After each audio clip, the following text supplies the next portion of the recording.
Dr. Nelson is an historian and a writer based in Boston with a BA from Harvard and a PhD in American Studies from the University of Iowa.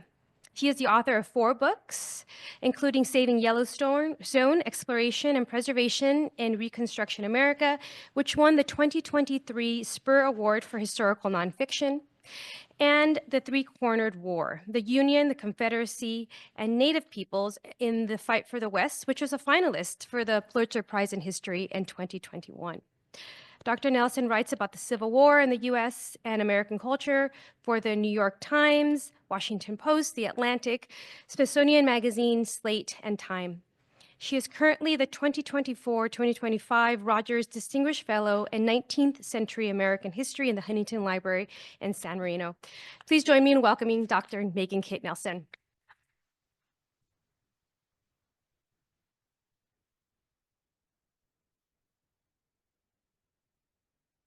Thank you so much. Thank you so much for coming today. And thank you for rescheduling me. I was originally scheduled to give this talk during the fire apocalypse, and I had to leave Pasadena because ash was falling from the sky, and I had to finish my current book manuscript. So while I had planned to finish it in the beautiful Rothenberg reading room at the Huntington, I actually finished it at a hotel bar in Santa Barbara, which, I mean, all things considered, yeah, I mean, they don't serve you margaritas at the Rothenberg, which, again, I'm going to put that on the comment card after I leave. But so thank you so much for being here. I'm going to tell you a little bit about my book, The Three-Cornered War, and how it came to be and the stories that it tells about a theater of the war that most Civil War historians, particularly military historians, completely ignore and kind of marginalize in the larger narrative of the conflict. And of course, I am opposed to that particular argument, and I'll be making several arguments about why the battles in the far west between the US and the Confederate forces, and then also between the US, the Confederates, and Native peoples in the West, particularly the Apaches and the Navajo peoples, were in fact important and sometimes vital to the larger conflict, and then definitely to the lives of Westerners. So the book before The Three-Cornered War was called Ruined Nation. It was my first Civil War book. It was about destruction in the Civil War in the Eastern Theater. And for those of you who study the Civil War, you know that it kind of, once it gets you, it kind of drags you in, right? So it's a really fascinating time period with a lot of different sources, a lot of things to talk about. I think a lot of people are like, oh, aren't we done talking about the Civil War?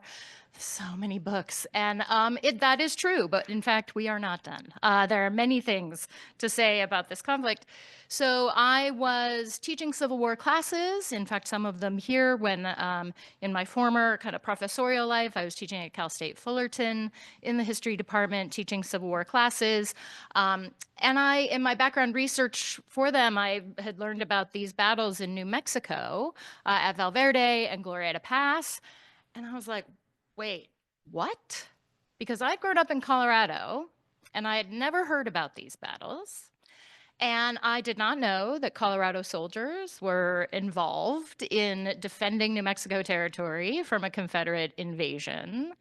And, when you're a historian and you find out that there's this whole kind of part of a larger history that you know nothing about, you get really curious, right, about why that is, and then what happened. So that started my research into the Three-Cornered War. I was shocked to discover a while back that my first notes on this project were in 2010. So it was a 10-year from beginning to end project because the Three-Cornered War was published in 2020. But I decided that I wanted to write this story. There were so many interesting communities involved: soldiers, civilians, Native peoples, Hispano-New Mexicans. that I didn't really want to write this book like a kind of normal academic book that was argument driven, that was, kind of divided up into thematic chapters. And so I did something a little strange. I've always been really interested in fiction and the tools that fiction writers use to immerse you in a place and time. And so I had 9 central protagonists. I'm going to talk to you more in depth about 3 of them today, or maybe 4 of them. But I decided that I wanted to kind of steal a strategy from fiction writers called multi-perspective narrative. And so if you've read the book, you already know this. If you've not yet read it, it doesn't read like your typical history book. My hope is that it reads to you more like a novel, although all of it is based in fact and deep research. And I put you on the ground with these 9 people, and you move through the desert Southwest with them across the course of the conflict and really get to know them personally and all of their motives and all of their sort of glorious human foibles. So that's kind of an introduction to the book in general. And then the larger questions really are, why did the Far West become a theater of the Civil War? And I call this region, there's no real name for this theater because, again, the military historians tend to ignore this theater. And in fact, they refer to the Trans-Mississippi West, Oklahoma Territory, Missouri, Kansas, some Arkansas thrown in there as the West, which, as you know, because you live in the real West, that's not the West. So I alternatively call it the Far West. Sometimes I do get a little chippy and call it the real West. But this is one of those ways in which terms matter, right? Because if you start calling the Trans-Mississippi Theater the West, then what even exists, right, to the west of that? Like, what do you even say about that? So why did the Far West become a theater of the Civil War? Again, why was it important not only to the Eastern Theater conflict, but also to the people living in the region? And what kind of lessons can we learn from it that we can't learn from other theaters of the war? How is it kind of unique and interesting in really compelling ways? So as to the first question, why in the world did Civil War battles occur in New Mexico Territory, which you can see here in 1861 encompassed what we now know as Arizona? It was an enormous territory taken from Mexico during the Mexican-American War with California and Texas, parts of Texas, and then also Colorado, Utah, and Nevada. So why were both the Union and the Confederacy interested in the West? We're used to talking about this as a conflict only between the North and the South and about the South particularly, right? Well, what I always find interesting is that we're always talking about the West in the run-up to the war, right? Whenever we talk about the coming of the war, it's about the Mexican-American War sessions. Will there be slavery in these territories?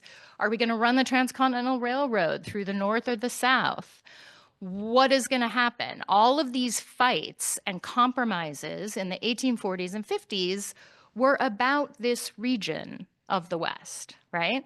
And so a lot of Civil War historians would have us believe that the guns fire on Fort Sumter and nobody cares about the West anymore, right? It's just not, whatever, it doesn't exist. To the extent that you can see, this is a map taken from an atlas, and you can see the kind of page divider here.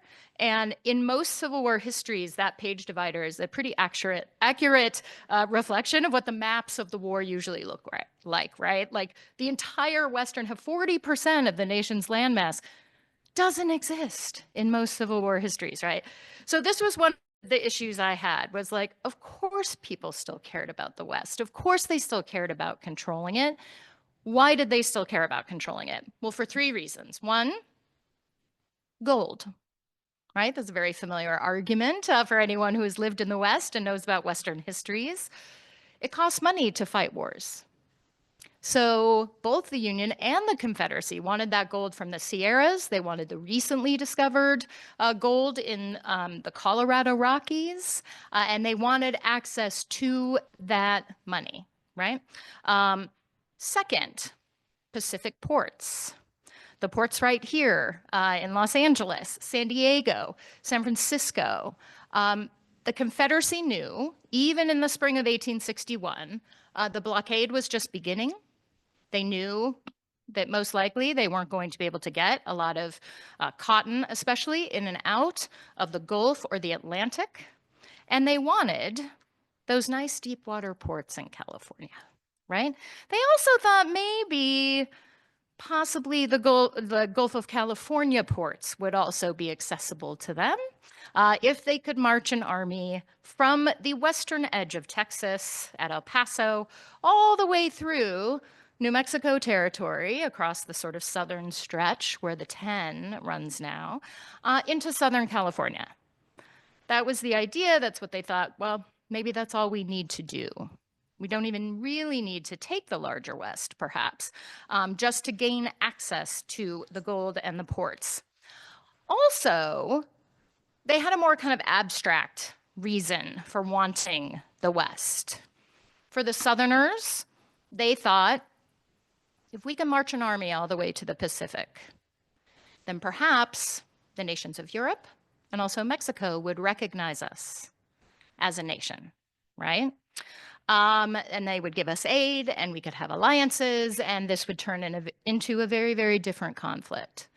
They also thought, and there had been these plans before the war broke out as well, that if they could stretch their empire of slavery to the Pacific, that then maybe they could start moving south, invade Mexico again, invade islands of the Caribbean, and create this sort of hemispheric empire of slavery for themselves. So they saw this as kind of a jumping off point. Now, the United States, the federal government, was pretty determined to prevent that from happening, right? But they also had a vision. They had a vision of the West as a land of freedom, as a land free from slavery as an institution, and a land that would be settled by white farmers through legislation like the Homestead Act, right? And that couldn't happen if there was slavery there. So they wanted control of the West, just as they had been fighting over the West in the years before the war. This also translated into their war aims. So how did this actually evolve? And I should note that all of the photographs that you see, the color photographs that are modern, I took myself in the field. I'm an environmental historian in part, which you will hear a lot of here. And so I visited every single site in this book except Valverde, which at that time was on private land owned by none other than Ted Turner, oddly, who has a buffalo ranch, oddly, and owns a Valverde. So I couldn't get there, but the rest of these images you will see are from my on-site research.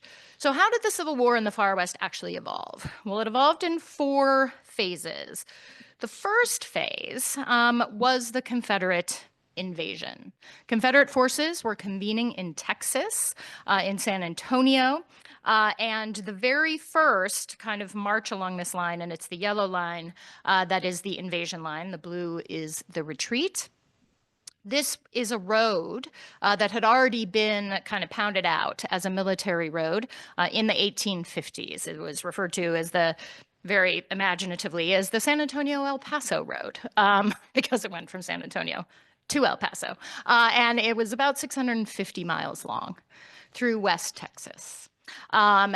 So the invasion occurs along this road that is already there. And the first part of it happens because of this guy, Confederate Lieutenant Colonel John Baylor. Baylor is of the Baylor family of Texas. The university was not named after him. It was named after his much more reputable uncle, who was a judge. But Baylor was part of that family. He was a kind of jack of all trades. He was a rancher. He was a state legislator. He was a poet who wrote love poems to his wife, Emmy. He was also a pretty vociferous racist and pro-slavery advocate. He owned enslaved people. He also owned a ranch west of Dallas. By all accounts, he was a super charismatic individual. He showed up in San Antonio with 300 fellow ranchers with their own horses and their own kits and volunteered for the Confederate Army. And as a reward, they told him, okay, take this division of mounted rifles and take them on this road. When you get to a federal fort, garrison it, and when you get to El Paso, wait. Well, John Baylor, not good at waiting, also extremely paranoid. And so he had heard that U.S. forces were coalescing along the Rio Grande at an installation called Fort Craig. He got really worried. He sent word to San Antonio, like, the U.S. soldiers are going to come. They're going to cut us off. Like, I need you to come right now. That note, though, took more than 2 or 3 weeks to get back to San Antonio. And this is one of the interesting things about the far Western theater. No railroads, no telegraph lines, right? Everything took longer. And so what you see in this theater are all of these officers on both sides just doing whatever they wanted. They just took action, and then they kind of wrote reports about it later. They didn't even really apologize. They just were like, I can't really ask for permission because I won't get permission for like 6 weeks. So I'm just going to do what I want. So Baylor took his guys, crossed into New Mexico territory, took the town of Mesilla, forced the surrender of 400 federal soldiers and their families at Fort Fillmore by chasing them over the Oregon mountains to the east. And then he went back to Mesilla and he sat down in his headquarters and he created the Confederate Territory of Arizona. So this is the only territory that came into the Confederacy during the war. And as you can see here, it looks very different from the Union version of Arizona that would come in to the nation in 1863. It is horizontal and roughly follows the line, kind of during the 1840s and 50s, much of the migration streams from east to west went in parallel lines. So there were lots of former Southerners living along this strip in New Mexico territory, living in Mesilla, living in Tucson, and then also living in San Bernardino and Los Angeles. So the U.S. was a little worried about these towns and whether or not Confederates would take them over, and they had a right to worry. But again, Baylor just did this. Did he have the power to do it? No, he did not. But he just did it. He created an entire territory, and this is one of the few maps that we have that shows this very short-lived Confederate territory of Arizona. But as you can see, it just looks like a straight-up path to California, right? Because California, especially Southern California, was the goal. Like, that's where they wanted to be. They wanted to cross the Colorado River. They wanted to take Southern California, and they thought that they could do it. So here we have now, in the summer of 1861, the Confederacy extending from the Atlantic to the Colorado River. And that's the largest it would ever get. But this is significant, right? And of course, Baylor loved it. His entire family was thrilled. He had done something that many Confederate officers who are much more famous than him had not done and would never do in the course of the American Civil War. So, who was he pleading with for reinforcements when he invaded New Mexico territory on behalf of the Confederacy? Well, I'd like to introduce you to Henry Hopkins Sibley. Sibley was a career U.S. officer. He was, in fact, part of the Federal Army. He was a Southerner. He was a slave owner, and he was posted in Taos when the war began. So he's one of these guys who he gave up his commission. He went to Richmond immediately to pitch this idea to Jefferson Davis. And he said, you know what I'm going to do? I'm going to recruit an army of Texans. We will all be on horseback. They will fully outfit themselves, and we will march to El Paso, and then we will sack every single federal fort. We will subsist ourselves on the road, and we will take California, and then we will take the entire West for the Confederacy. Jefferson Davis is like, fantastic, right? I don't have to send guys. I don't have to send guns. You're just going to take care of this yourself. Excellent. Godspeed. So he gave him orders. And in fact, Sibley began to recruit what soon became known as the Sibley Brigade. 3,000 Texans, a 3,000 cow cattle herd, and they were all kind of gathering in San Antonio when Baylor left. And they were supposed to get on the road pretty quickly after that. But Sibley was many things. He actually was really inventive. He was the inventor of the Sibley tent and the Sibley stove.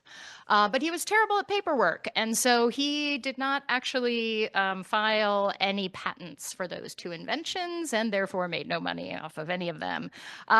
Terrible at paperwork, terrible at logistics. So his guys just kind of, yeah, his guy, we're going to hear more about logistics here also. Because the far west is a place where you do not want to be bad at logistics. So his guys sat in camp in San Antonio until November, and then they started marching. So it took them a couple of months to get to El Paso.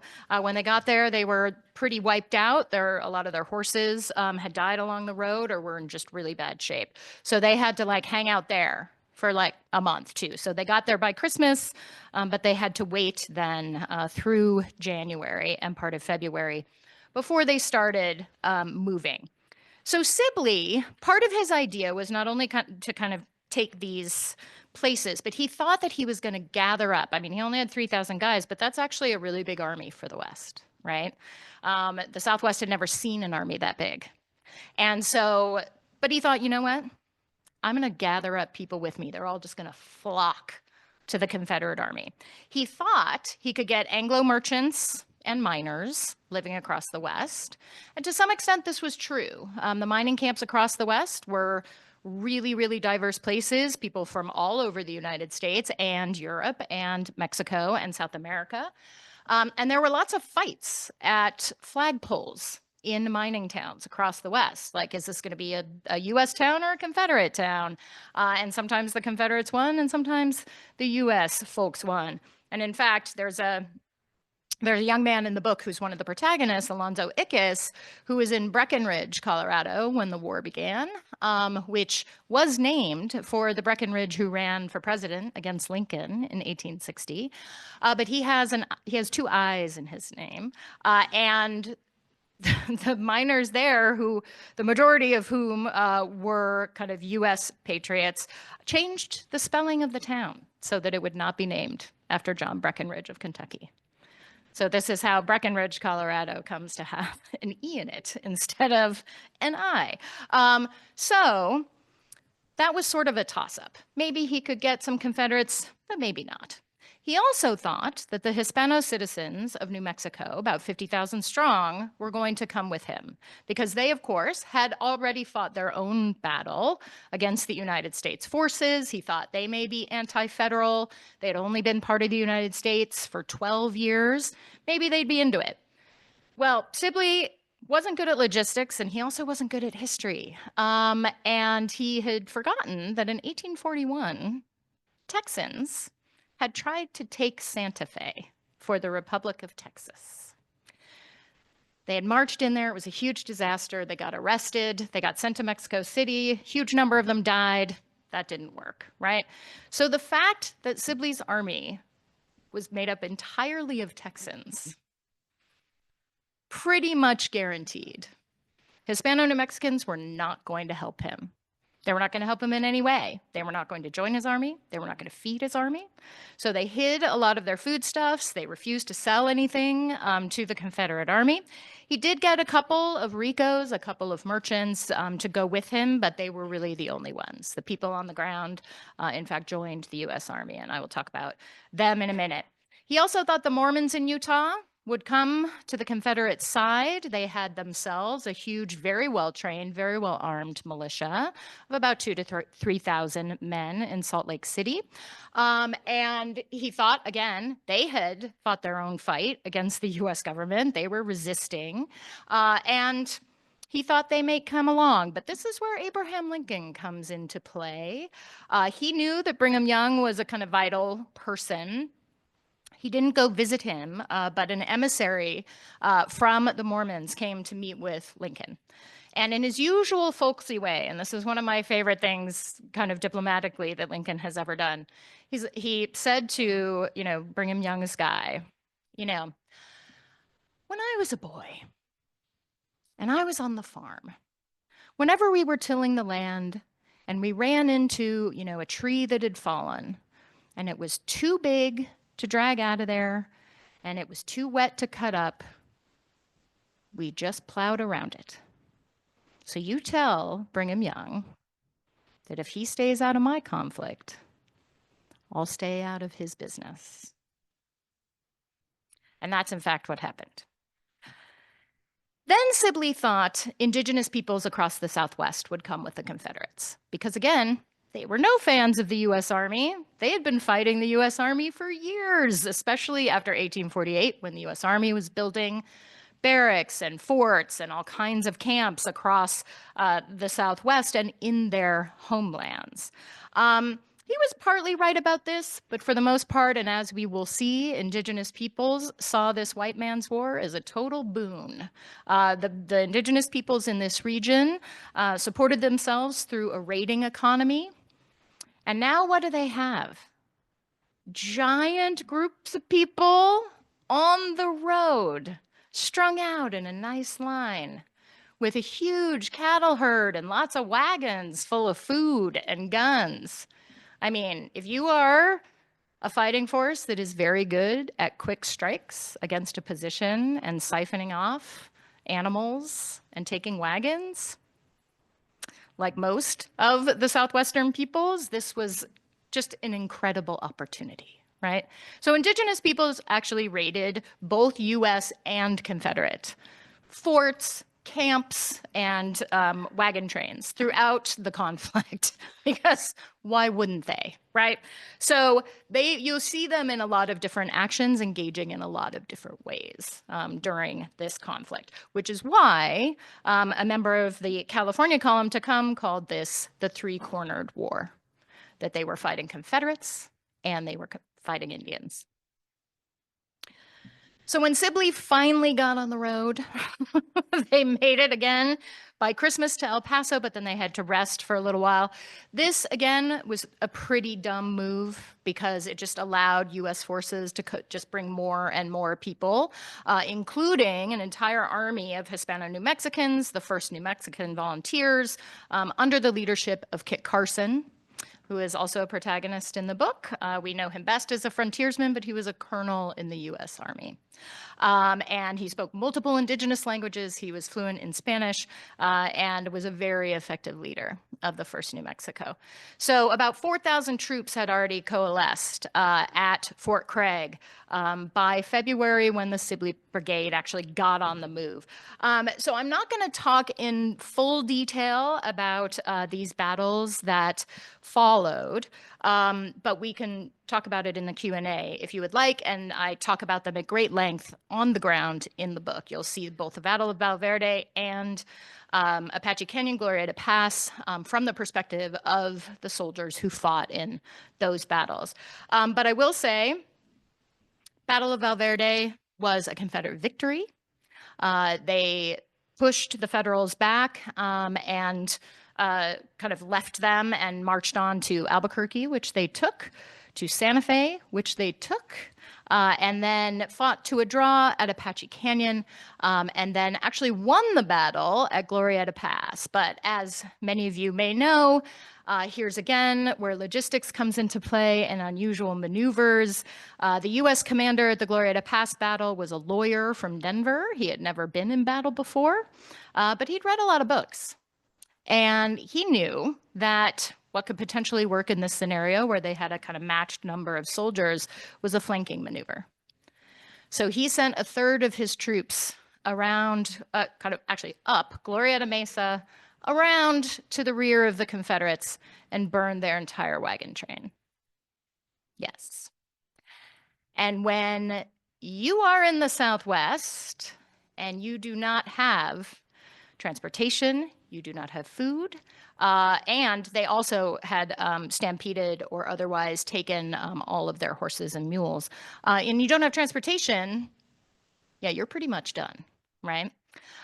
So at that point, at Glorieta Pass, in March of 1862, the Confederates' invasion and campaign really for the West was over. And you can see their retreat line here in blue. They take a big, wide kind of detour through the desert. Mountains. They're in the middle of southern New Mexico territory to try and get away from the US troops who are just kind of shadowing them. They're kind of marching down either bank of the Rio Grande. It must have been something to see. And the US soldiers were really mad. Like they wanted to fight Sibley's troops. But Edward Canby, who was the commander in charge of the US troops, was smart about logistics. And he was like, if I fight these guys, then I have to take them prisoner. And if I take them prisoner, I have to feed them. And his supply lines were not, much better than the Confederates, although he did have more and he did have the Hispano-New Mexicans on his side.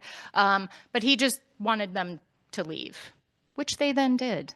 But the Sibley Brigade lost 25% of their troops. Because, I don't know if you have ever marched 700 miles across West Texas in the summer. I don't recommend it. I don't think you would enjoy it. And they did not enjoy it.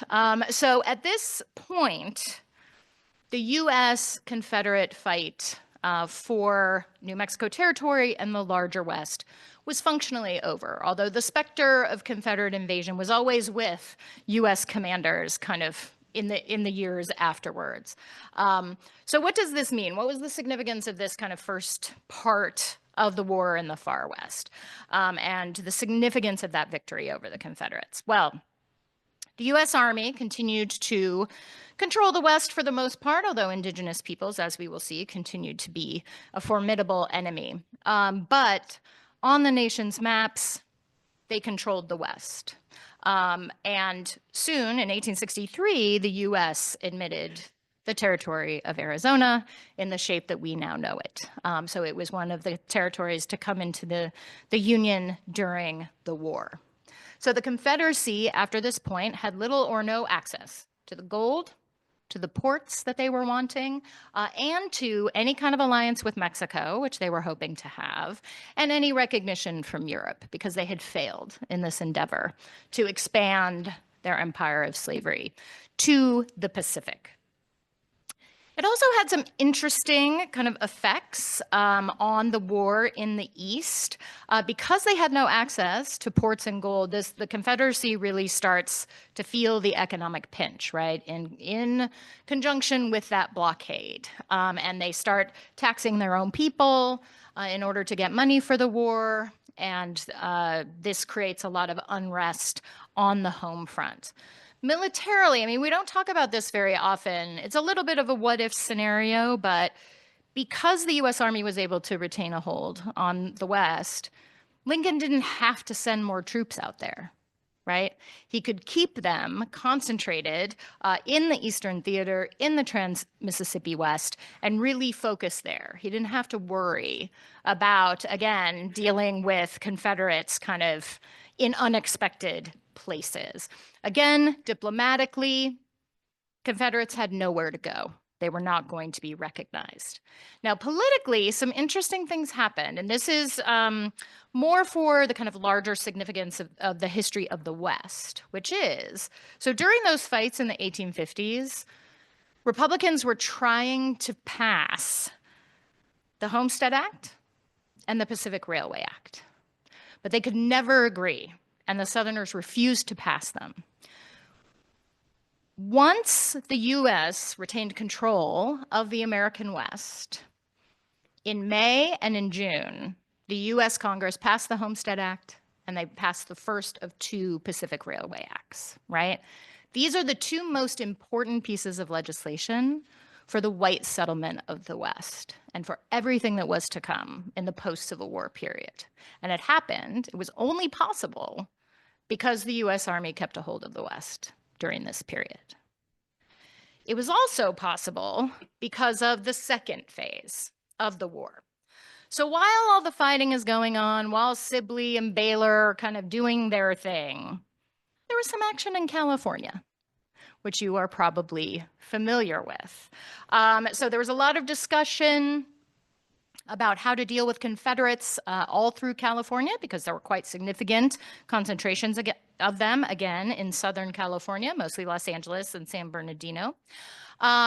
There was a significant military base at Fort Tejon, which is where a lot of the camels were located that had been marched from Texas. If you want to talk more about camels, I know there are drum barracks people here, so you know all about the camels. But this is always, when I talk about this in the East, everyone's like, what? Camels? And that was a whole Jefferson Davis project, which is really interesting. But the man who sort of took charge of the creation of the army that became the California Column in this period was another military professional, a guy who'd been in the US Army for more than 20 years, James Henry Carleton. Carleton was actually from Maine, from the tiny town of Lubec up near the Canadian border. And he had not wanted to be a soldier. He had wanted to be a writer. And in fact, he wrote to Charles Dickens when he was in his early 20s, and he sent him some pieces of his writing. And he wrote to him and he said, you know what, I want to be a novelist. I want to come to London and I want to hang out with you and all of your novelist friends. And I think it would be great. And Dickens wrote back and said, yeah, I don't think that's going to work out for you. Don't quit your day job. But Carleton did not have a day job. And so he did what many young men did in that period, and he joined the army. So he was posted in the 1830s and 40s throughout the American West. He was actually a scout and a guide for Audubon when Audubon came through the Mississippi Valley, went hunting with him for specimens. Audubon convinced him actually that military men were some of the best sources of fossils and bones and all other kinds of specimens, and that he should send them back to Washington, D.C. to scientists. And he ultimately did throughout his entire military career. Carleton was always sending things to the Smithsonian. So you can find all kinds of objects. It's kind of a really interesting part of his career. He also steals in Tucson a meteorite from a blacksmith and sends it to San Francisco. So, you know, he was not above theft in this regard when he saw something kind of unique and interesting. So unlike Sibley, Carleton was an excellent logistics professional. He was super type A. He wanted to train his soldiers. He knew the Southwest. He knew that if they were going to march to the Rio Grande, he had to prepare his soldiers for that. So he made them train with full packs on little water. And they were supposed to leave in right around November and December, the same time that Sibley kind of left for El Paso. They were supposed to meet them there. He was supposed to help Edward Canby to the north, and they were going to kind of surround Sibley and crush him in the middle, right? He had 2,000 men and mostly miners who were in his fighting force. And he had provisioned them. He had sent groups forward on this road, which was a mail road, actually, called the Butterfield Overland Mail Route. And he had sent men like forward to cache hay for the horses and food for the people and to dig out wells so that they would have water on the way. But then something happened with which you all are very familiar from the last couple of years. In December, it started raining as part of an atmospheric river phenomenon. And it rained for 6 weeks. People were paddling boats through the streets of Los Angeles, the streets of Sacramento, and it snowed so much in the Sierras, it was like 20 feet of snow. No one could get through. So they had to wait for all the roads to dry before they could set out. So they actually did not set out on this road, which was about 800 miles of marching through the northern reaches of the Sonoran and the Chihuahuan deserts until March of 1862. So basically, the war was already coming to a close along the Rio Grande, but Carleton was like, we still need to go because Baylor had sent men all the way, as far west as kind of this southwestern part of Arizona. So he was like, we're just going to go, we're going to reestablish federal control of all of these spots along the way, all the way to the Rio Grande. So they did, in fact, leave in March and April. He staggered his men in small groups so that they could deal with the water supplies and not deplete them. They also marched at night so that they wouldn't be so hot and built shelters for themselves and slept during the day. Carleton is sort of legendary because except for this kind of mini skirmish, I hesitate to really call it a battle, but many people do and feel strongly. So if you want to call it a battle, you may. But the Battle of Picacho Pass or skirmish on April 15th, there were 2 or 3 U.S. soldiers who died there. But Carleton did not lose one soldier to dehydration, to sun exposure, to any of the diseases that usually plague an army on the move. And by kind of the beginning of July, the first part of his army made it into eastern Arizona to the Chiricahua Mountains, where they engaged in their first official battle with the Chiricahua Apache at Apache Pass on July 15th. The U.S. Army actually won that battle, but they took a lot of casualties. And when Carleton came through after he retook Tucson, he saw the graves of his soldiers and he got enraged.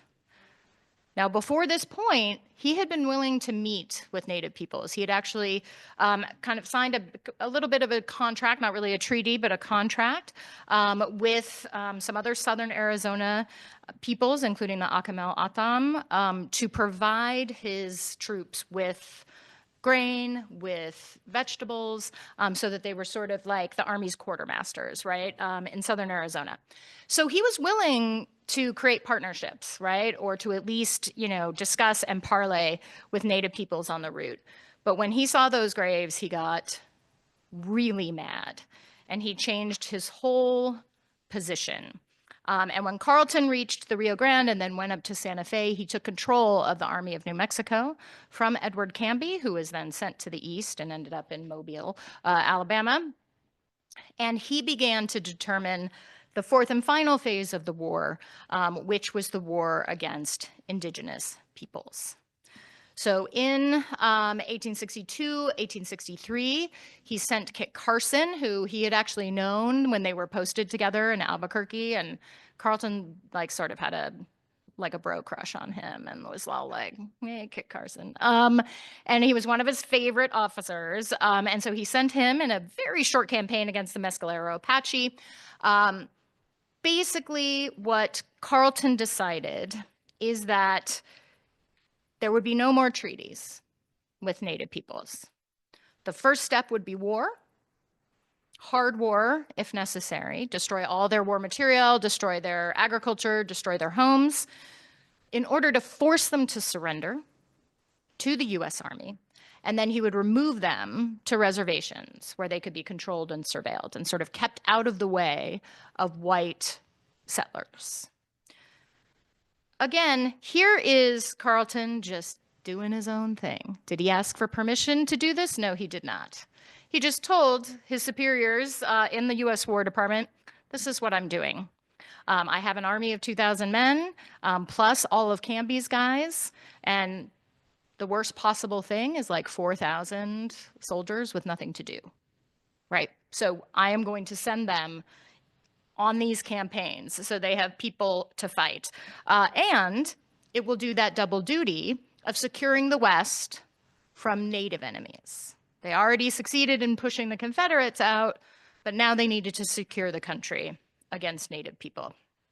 So the Carson campaign against the Mescalero Apache was successful in 1862. Carson had identified a reservation land of about 40 square miles along the Pecos River in central New Mexico, where he wanted to send both the Apache and the Navajo people, who he identified as the most, because they were the strongest militarily and the biggest enemies. So he launched these campaigns. Bosque Redondo, as it became known, was not a great place. This is where we see Carleton sort of fail in his logistics expertise. It was too far from the Santa Fe Trail. It was extraordinarily expensive to get any kind of supplies there for the Native people incarcerated there and for the soldiers who were manning Fort Sumner, which is right next to the reservation. It also, the Pecos River is not a great river to be settled on permanently. It has very kind of dramatic flows. It also is slightly alkaline, so crops are not going to do well there. Not a lot of trees around for building, but Carleton, again, very type A, very much in control, and he ignored all of his officers who told him, this is not a great place. Like, you should put them maybe a little further north, and he was like, no, this is going to be it. Then he sent Carson after the Navajo people in 2 phases. The first phase was hard war, where they destroyed their peach orchards, their winter houses, a lot of their sheep herds, and then in the winter of 1864, forced them into surrender in a winter campaign at Canyon de Chelly. In 1863, well, late 1862-63, he sent his second favorite officer, Joseph Rodman West, to fight the Chiricahua Apaches, Mangus Coloradus, Cochise, and Geronimo. In January of 1863, those troops lured Mangus Coloradus into a parley, and then they killed him while they had him prisoner, and made up a story about him trying to escape. Now, Mangus Coloradus at this point was 70 years old.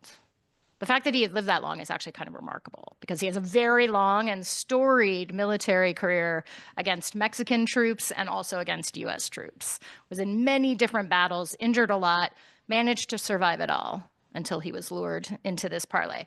Now, the US Army thought, you know, if we kill this leader, his troops, his kind of warriors will just sort of flee, if he's not there. Well, they did not know that it would have the opposite effect, because the U.S. murder of Mangus Coloradus ignited the Apache Wars, which lasted until the 1880s, led mostly by Cochise, his son-in-law, and Geronimo.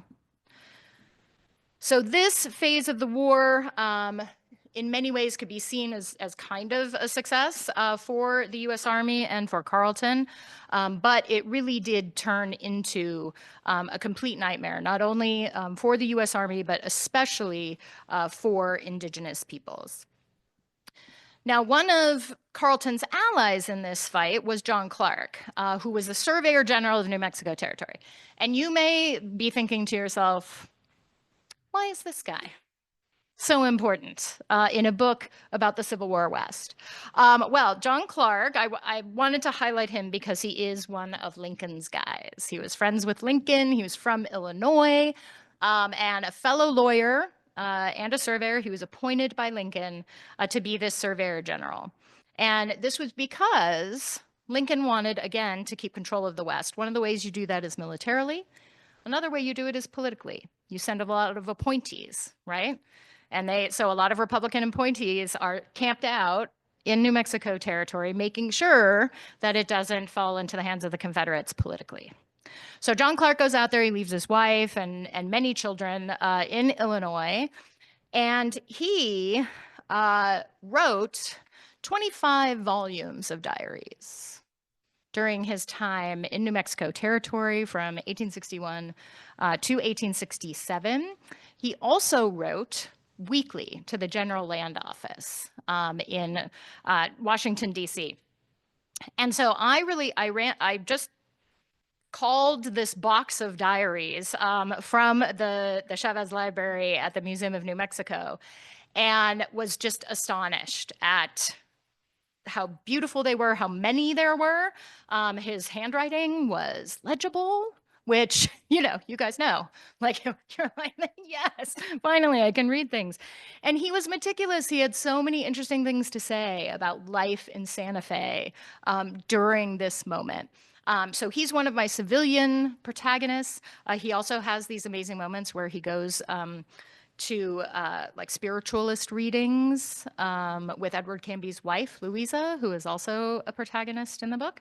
And then I was delighted to go to the National Archives and find this huge box just stuffed with all of the letters and all of the maps, all of the plat maps that he sent to back to the General Land Office. And if you can see, like on this in the upper right, this is a plan of Santa Fe. So he mapped Santa Fe and he sent it, to the General Land Office. And it is like those creases are pristine. I am convinced that I was probably the third person to look at this document. Like he sent it, the clerk opened it, put, like kind of creased it back up and folded it back up, put it somewhere, and then the archivist took it out and looked at it and then put it in, and then me. Because a lot of this stuff no one has ever looked at, like really interesting source base for this period at the National Archives. So one of the things that John Clark did is that he surveyed and platted out Bosque Redondo as a reservation. And he also told Carleton, like, this isn't a great idea, because he saw the land and was like, you're gonna try to raise corn on this land? I don't know. But again, Carleton did not listen to him. John Clark was instrumental in confirming an 1863 gold strike in Arizona, which made the U.S. Army even more determined to get Navajo peoples out of that area so that white miners could come in, American miners could come in and take advantage of those gold mines. So at Bosque Redondo, this reservation was in operation for 4 years, from 1864 to 1868. The Navajo people who were there ultimately numbered around 10,000, although 25% of them died either on the Long Walk, which was more than 400 miles from their homeland to this completely alien landscape at Bosque Redondo, or at the reservation itself. They died of malnutrition, of various diseases of exposure and transmission. So they referred to it not as Bosque Redondo, but as Whaledy, which means land of suffering. So the person who kind of narrates this moment from the viewpoint of a Navajo civilian is Juanita. And she was the wife of Manuelito, who was one of the headmen of the Navajo people and one of its major military leaders. Carleton spent much of his time trying to chase Manuelito down, which took about 2 years. He did not surrender with his wife Juanita and with his family and his band until September of 1866, and then they were forced to Bosque Redondo. The other reason and Juanita she was kind of like Louisa Canby in the book, in that she was, I think we can think of her kind of as an army wife. Like she went with Manuelito everywhere, right? So I know where she was because I know where he was, because the US Army was tracking him. So to put you on the ground with her was actually like I was able to do it even though I didn't have any sources in her own voice. What I had, though, were textiles. She was known, her indigenous name means Lady Weaver. She made the dress that she is wearing in this photograph, which is from an 1874 visit with the Navajo delegation to Ulysses S. Grant to talk with him about their reservation and their experience. And she also, like many other Navajo women, wove blankets, not only for the Southwestern trade, but also for her family and her community. Saddle blankets, blankets for sleeping on or under, and then also different kinds of clothing items. Now, why does this matter? Well, I was trying to kind of get to what the kind of lived experience of Bosque Redondo was.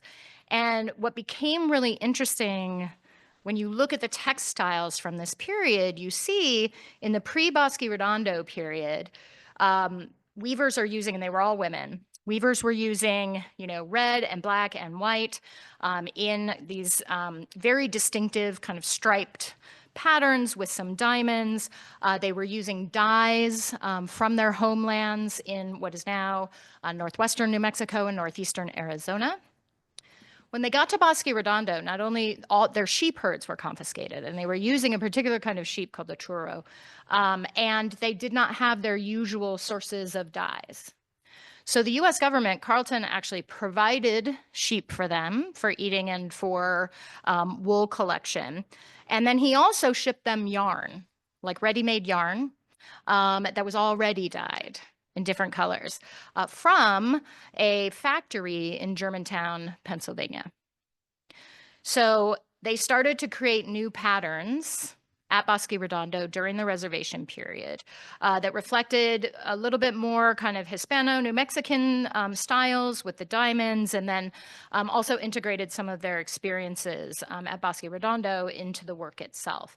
But what you see, these are referred to as Germantown eye dazzlers because they are such a different pattern and color, and because the yarn is synthetic and came from somewhere else, right? But women continued to weave, and this is part of their persistence narrative, right?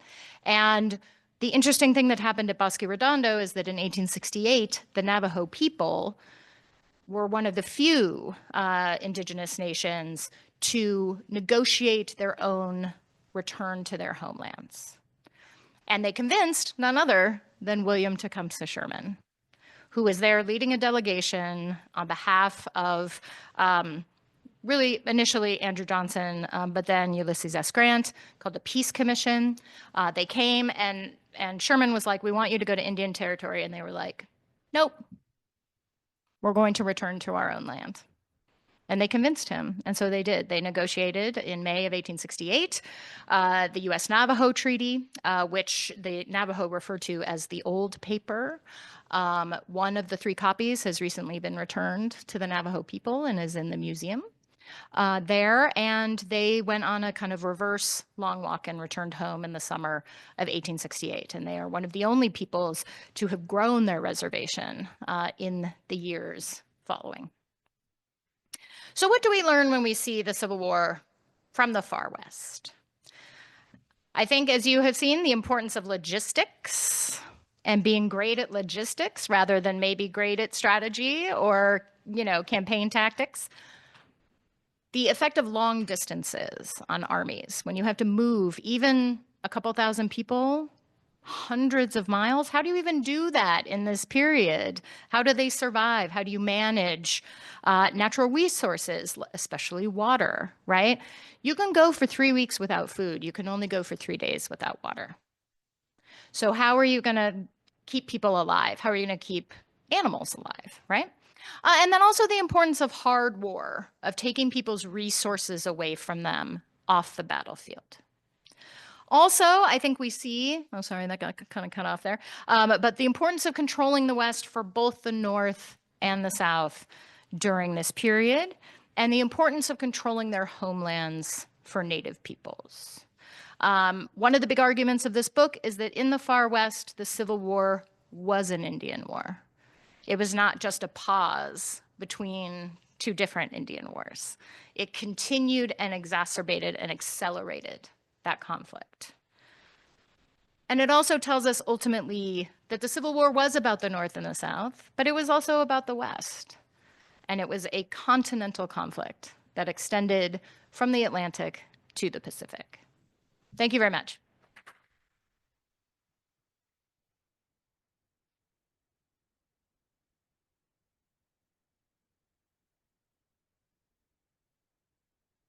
Okay.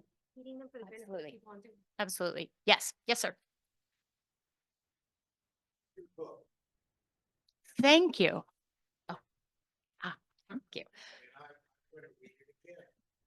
Awesome. Okay. So this, oh, can you keep yourself to just one? Okay. This gentleman has said he's read the book. He highly recommends it to everyone. He's going to read it again. It's a great present for anyone on their, okay, maybe elaborating. Yes, sir. What's your question?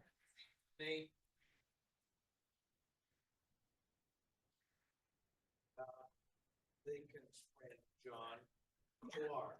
Yes.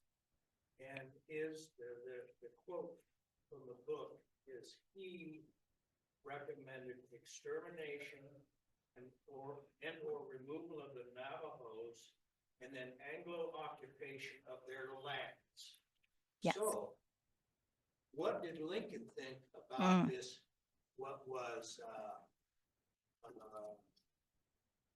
the Indians and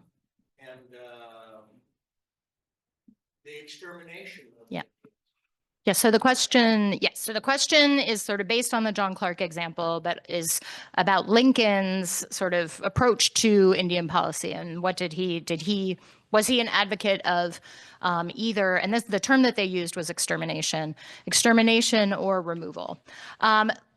Lincoln's approach and his understanding of Native peoples, sort of like his approach to abolition and to emancipation, evolved over the course of the war. Initially, he was very much a man of his time. He believed that maybe some Native people could be quote unquote civilized, and that should be the project. That Native peoples were likely just going to fade away, they were going to vanish. And so, if they wanted a chance at survival, they're going to need to be on reservations, which was part of a plan that had emerged in the 1830s. So, people kind of knew about that already. They needed to live on reservations, they needed to become Christians, they needed to speak English, and they needed to abandon all of their religious beliefs, basically everything that made them Native people, all aspects of their culture. So this was not just about extermination of people's lives. It was about cultural annihilation, right? So he was, in fact, he believed that wholeheartedly. And if you look at his annual messages to Congress, he talks about Native people in the West, and he talks about them as an impediment to white freedom in the West. And near the end of his life, he was becoming a little bit more interested in talking about options. But he still was 100% in the corner of miners, of farmers and ranchers. He signed the Homestead Act enthusiastically. He signed the Pacific Railway Act enthusiastically. And he also signed, and we have the order, he signed the order creating Bosque Redondo, not as a native reservation under the Department of the Interior, but as a prisoner of war camp under the Department of War. So he was not what I would call enlightened. But not many white Americans at this point were. And not many Hispano-New Mexicans were. I mean, this was their whole goal was to either absorb Native people into their societies or to kind of push them away and segregate them onto reservations where then ultimately, if they could be converted to real Americans, I'm using quotation marks for those who are only listening, that was the only way that they were going to survive. So, oh, yes. Yeah, so a gentleman in the back suggested that I mention the greatest mass hanging in American history, which was in Minnesota. This was in 1862, going on at the same period, was a fight of the Dakota peoples against the U.S. Army. What often happened in the West is that the federal troops withdrew from their installations because they were being sent off to fight in other parts of the theaters of war. And so Native peoples were not receiving annuities anymore if they had already been moved onto reservations, or even if they hadn't, they often received annuities anyway. So there was a lot of starvation occurring in the upper Midwest. And in response to this, the Dakota people started raiding white settlements. And soon a battle kind of emerged in the fall of 1862, and the Dakota engaged in a full-on war against U.S. forces that ranged over hundreds of miles. And ultimately, I think the U.S. Army arrested more than 400 Dakota men, and Lincoln actually did review all of their cases, and it was for war crimes and treason, which is, I mean, we can talk about that more. It seems very odd if you didn't consider people Americans that they could commit treason, but that it seemed strange. But he kind of went through but he did not commute the sentences of 38 Dakota men who had engaged in what were considered and should have been considered at the time war crimes, rape and assault and murder in those Minnesota communities. And they were, in fact, all hanged in December of 1862.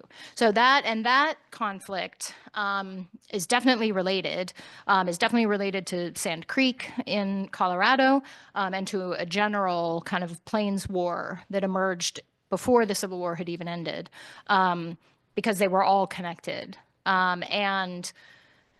But there are several people who are coming out in the next year or two with really good new histories of the Dakota War as a Civil War conflict.